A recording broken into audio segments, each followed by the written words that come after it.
Hey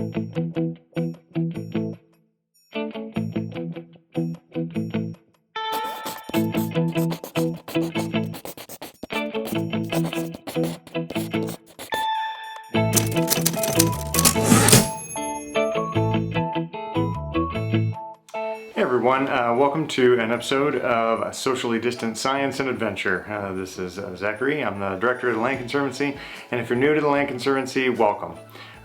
First of all, I just want to say that we hope you're all safe and sound and everybody is comfortable and with family and things are going okay. We're all going to get through this together. As we had mentioned in our little teaser video about this, what we want to do is just put out a few subjects that we know a few things about. Maybe you'll get a few laughs out of it, maybe you'll learn a little bit of something. Hopefully some of your students that are home for a couple of weeks might learn something too. We're going to talk about topics like bird watching, composting. We're going to talk about specific species and things like that. So we're going to do our best to kind of give you a little bit of something to look forward to, every other day or so for the next few weeks. Anyway, stay tuned because we're about to get started. Thanks.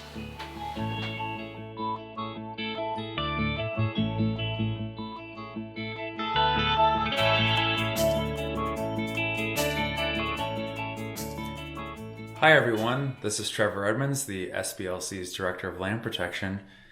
Today I'm here to talk to you about composting, which is a topic that I think is pretty cool. It's something I got into about a year ago, and maybe you're wondering to yourself, what is composting? You might have heard about it, but you're not exactly sure what it is. Composting is the process in which organic materials are converted into compost, which is essentially a dirt-like substance that is comprised of organic materials that have broken down, and it is often used in gardens, flower beds, and other landscaping applications around your home. In some cases, you'll even hear about composting operations on a larger scale. A lot of municipalities will have composting operations for a lot of the yard waste and things they collect.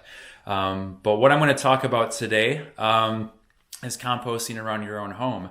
And we'll just go over a couple things here. This will be a little bit of a composting crash course, so to speak. So we'll talk about what sort of things around your home can go into composting and the process of collecting those items and taking them from one step to the other. So to begin this process, let me flip the camera around here so you can see what I'm looking at. Right now, we are in the kitchen of my house, and we're right here at the sink. And right on the cutting board here are two items that are definitely eligible for composting. We have a banana peel on the left and a coffee filter and grounds on the right here. Now, these are just two examples. Other things that can go into a bin include fruit and vegetable scraps, leftover things from cooking. Eggshells are a good item. You do not want to put any fat or meat into your bin. These items can attract rodents and also create unwanted smells for sure. So you are going to want to refrain from putting those items in. So once you kind of start generating some of these items, which most people do, having a little device like this, a little in-home material canister, is a good thing too. Now, this product is made by Natural Home, and it's about a gallon capacity. And although it does have the little holes on the lid here, that's merely for allowing air to get in to get the process going. But it does have a charcoal filter on the inside that prevents those smells from coming out. So that's a really nice feature. But as you can see here, this one is really getting full. We have, excuse me, let's see, some green beans here, eggshells, and then a bunch of other coffee filters and grounds. So this thing is about ready to go outside to the main bin. So we're going to take these items and place them in the bin. One thing you can do with some of your vegetable and fruit scraps is cutting them up into smaller pieces helps expedite the process. But in the case of this video, and for the sake of expediency, we're just going to place these two items right into the bin here. So put the banana peel in, put the coffee grounds in, and we got a full container of materials to take out to our compost bin. So one thing I would like to say before moving outside is that composting generally, in terms of the materials, is broken down into two categories, so greens and browns. And essentially, greens are items that you would find in your kitchen, like food scraps, leftover from vegetables and fruits and coffee grounds, eggshells. And the browns are things that are generally more items that you're going to get outside, like leaves that you rake up, dried up plant matter, sticks, things like that. And the important thing about these two different distinctions is that the greens provide the nitrogen in this case, and your browns provide the carbon. And essentially what you're going to want to do is get a 2-to-1 ratio, 2 for browns and 1 for greens, so that you have a nice blend of those two elements to create your compost. So that's kind of the reason why you want to collect these scraps inside and then bring them out to your compost setup outdoors that you mix with the browns. So we're going to flip the camera back around here and let's see, get the lid on our little vessel. So we'll carry that right outside. Luckily for me, my kitchen is connected right to the breezeway, and we go right out the back door here, out back to the garden. And here we can see the garden setup. It's a little lackluster looking right now, considering that it is March, so everything's kind of brown and dead.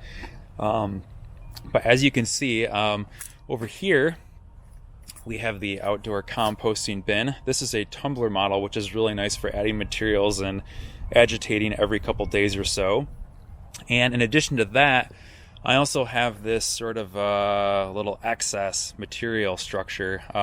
All this is a piece of drain tile, which I actually found on one of the vacant lots in Saginaw where we were doing our pollinator project work.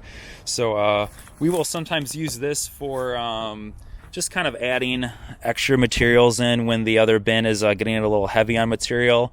And we got a shovel here too, just to kind of agitate that every so often to kind of stir up the materials a bit. But we're going to go over here to the tumbler. Let's see, here we go. So this is a 2-bin tumbler, and as you can see, it has a lid on it that slides one way or the other. And I have it open to show you here. And the reason why it has 2 bins is so that you can get one batch of compost going on one side and kind of get that cooking, and then you'll have space on the other side to add additional materials. And one of the reasons why this tumbler is black is when you have it sitting out in the direct sun, it really heats up and speeds up the process.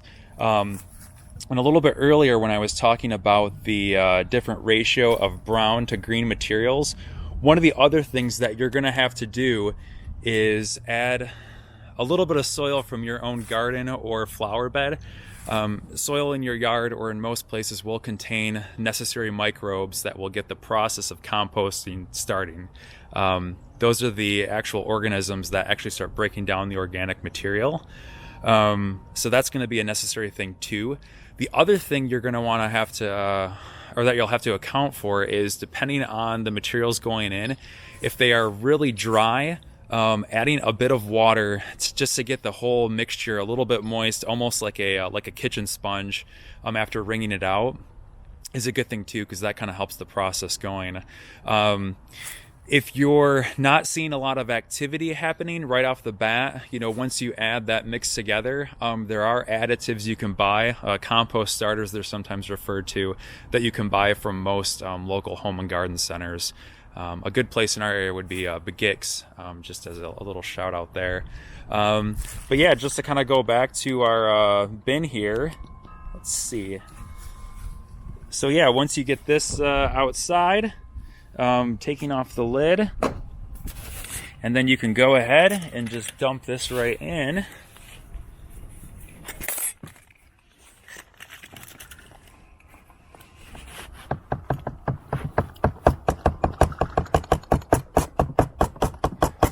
Trying to do this one-handed, so it's a little difficult.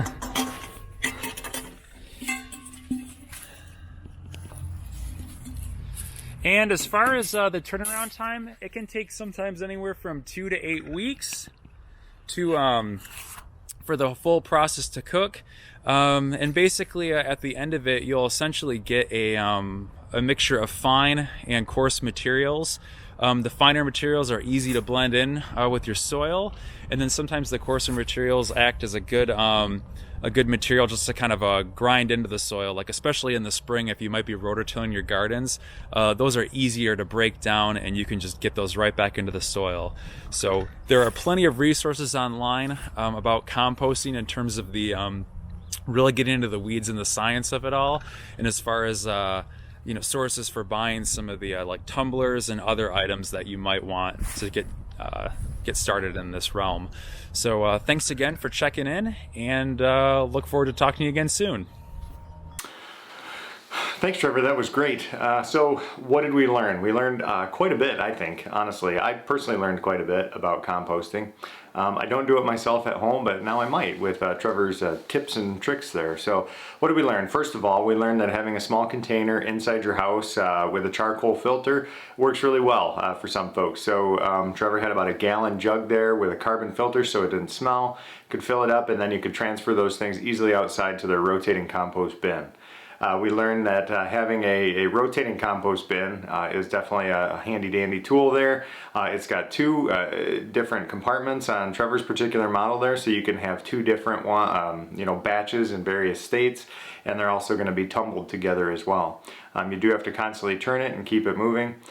We learned that you don't want to put any fats or things like excess meat or those sorts of things in there, proteins, because they're not going to break down along with those other things, and they're also going to attract rodents, and they're going to attract things to your compost bin. So you're looking mostly at fruit and vegetable debris and yard waste and things. We learned about different types of materials that you can put in there, certain types of compost. We also learned that Trevor uses an overflow bin for a lot of more dry materials and larger materials.